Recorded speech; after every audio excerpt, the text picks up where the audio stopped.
আসসালামু আলাইকুম। কী অবস্থা সবার? আশা করি ভালো আছে। সৌদি আরব এখন বাজে 11টা 15। বাংলাদেশে প্রায় আড়াইটা, মানে 2টা 15 বাজে, 3 ঘন্টার ব্যবধান। তো লিগের খেলা চলতেছে, মেবি রিয়াল মাদ্রিদ আর ম্যানচেস্টার সিটির।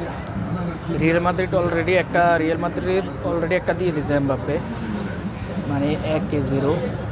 দেখুন সৌদিরা কীভাবে খেলা দেখতেছে, মানে একটু দেখাইতেছে, সবাই একটু দেখুন খেলা দেখা, খেলার পাগল সব।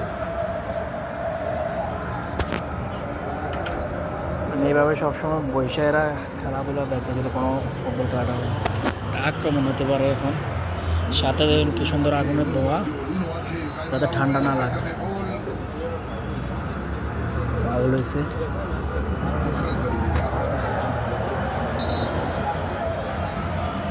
এভাবে সবাই খেলা দেখে। কতক্ষণ খেলা দেখলাম, এখন চলে যাবো। তো সবাই ভালো থাকবেন। ওকে, আসসালামু আলাইকুম।